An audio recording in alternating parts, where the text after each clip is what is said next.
Yesterday's statements by Donald Trump became for many a key signal that the White House has begun to move away from the most dangerous scenario around Greenland, and that the discussion is now no longer about a military seizure of territory, but about searching for a new deal that would allow the US to strengthen its presence on the island strictly within the framework of NATO and without any formal encroachment on Danish sovereignty. Formally, this looks like a pragmatic compromise and a return to familiar diplomacy. Yet behind this decision lies a much deeper and more painful outcome for Trump from this entire episode.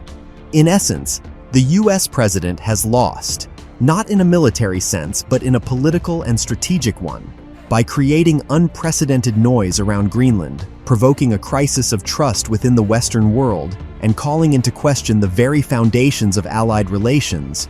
Trump ultimately arrived at a result he could have achieved without any public escalation. The deployment of additional US troops, the expansion of NATO infrastructure, and the strengthening of the American presence on the island were never taboo for Europe or Denmark, since the US remains the key military power within the alliance. Within the framework of normal summits, closed consultations, and standard NATO mechanisms, such decisions could have been agreed without conflicts, ultimatums, or threats. However, the tactic of pressure and displays of force chosen by Trump produced the opposite effect. Instead of automatic support, he encountered tough resistance and consolidation among allies. Sources in European capitals emphasized that it was precisely the style and form, rather than the substance of US demands, that became the main trigger of the crisis. As a result, Trump undermined trust that for decades had been considered unshakable. Europe, for its part, perceived what was happening as an existential challenge. According to insiders, during closed discussions, the toughest scenarios were considered, including a deep crisis within NATO and even the theoretical possibility of its collapse if the US were to move from rhetoric to the use of force against an ally. In some countries, the role of the UN was seriously debated, including whether it makes sense to remain in the organization if a founding state effectively demonstrates readiness to ignore international law. These discussions were not brought into the public sphere, but they show how far the crisis had gone. It was at this stage, sources say, that pressure from European leaders, military officials, and Trump's closest advisors forced him to change course.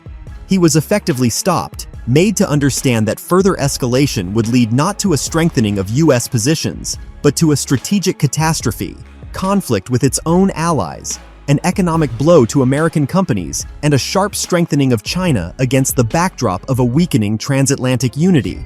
As a result, Washington stepped back, saving face with references to a deal and a temporary pause. But this does not change the essence of what happened. NATO did not collapse. The UN did not fall apart. The Western world formally held together, but only for now. The crisis showed how fragile a system has become that until recently seemed monolithic. Restoring trust is far more difficult than stopping escalation, and European capitals will now take this experience into account with every subsequent move by the US. In analytical circles, the view is increasingly voiced that Trump, even by retreating now, has created a dangerous precedent that will reverberate for a long time. No one any longer perceives American leadership as something self-evident, and this, according to experts, is the main outcome of the entire Greenland story. At the same time, sources note that Trump himself is not inclined to view what happened as a final defeat. In his circle, they speak of a change of tactics rather than a rejection of pressure in principle. That is why the topic of Canada is increasingly surfacing as a potential next direction of conflict. Trump's rhetoric toward Ottawa, his past statements about the desirability of closer integration and constant pressure on trade and political issues, are forcing the Canadian leadership to closely monitor how events develop. For now, the situation around Greenland has subsided, but closed reports emphasize that if the crisis was managed here, this does not mean a similar scenario will not recur elsewhere. The world has received a temporary respite, but not guarantees. And now the main question is not whether Trump has retreated for good, but what he has learned from this episode and where the next point of tension will emerge, where the resilience of the Western system will again be put to the test. Against this backdrop, European capitals increasingly stress that the key lesson of the Greenland crisis lies not in the US refusal of a force-based scenario itself, but in how close the world came to a point beyond which a return to the previous model of trust would have been impossible. According to sources familiar with internal assessments in Berlin and Paris, even a temporary de-escalation does not eliminate the need to prepare for a repetition of such crises, since the decision-making style in Washington has become a key risk factor. This is precisely why work within the EU is accelerating on collective response mechanisms that were previously considered excessive, ranging from coordinated economic responses to military planning without reliance on automatic US support. Closed reports emphasize that Europe is not seeking a break with America, but is no longer willing to place its security at the mercy of the impulsive decisions of a single leader. In parallel, the internal European debate on strategic autonomy is intensifying, gradually transforming from a theoretical concept into a practical program of action. The American side, insiders note, sees and understands this, but is now forced to take into account that the old lever of pressure works less effectively. In Washington, concern is increasingly voiced that each such episode accelerates the drift of allies toward more independent policies, which in the long term undermines American influence more than any external challenge. At the same time, Trump himself, according to sources in his circle, does not view the situation as a defeat and is convinced that he has demonstrated the toughness necessary for future negotiations. However, experts note that such logic fails to account for the cumulative effect. Allies may agree to specific concessions while simultaneously building protective mechanisms for the future that make pressure less effective. This is exactly what is happening now.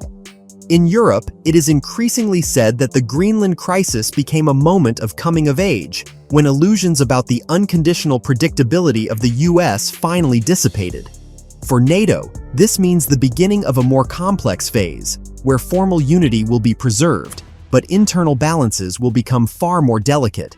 For the UN, it is another confirmation of the limitations of international institutions in conditions where major powers act primarily in pursuit of their own interests. And for global politics as a whole, it is a signal that the era of simple solutions has ended.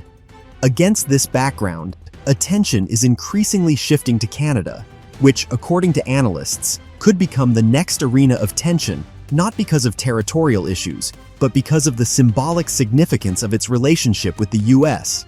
Ottawa is carefully studying Denmark's experience and drawing conclusions, strengthening coordination with Europe and other partners so as not to find itself in a situation where its room for maneuver narrows too quickly. All of this creates a sense that the world has entered a period of prolonged turbulence, where crises will flare up and subside, but each will leave behind structural changes.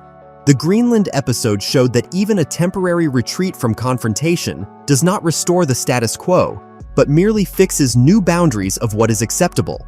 And it is precisely in this, observers believe, that the main outcome of recent events lies. The Western world avoided an immediate split, but paid for it with the loss of illusions, and restoring trust will now become the most difficult and protracted process of all.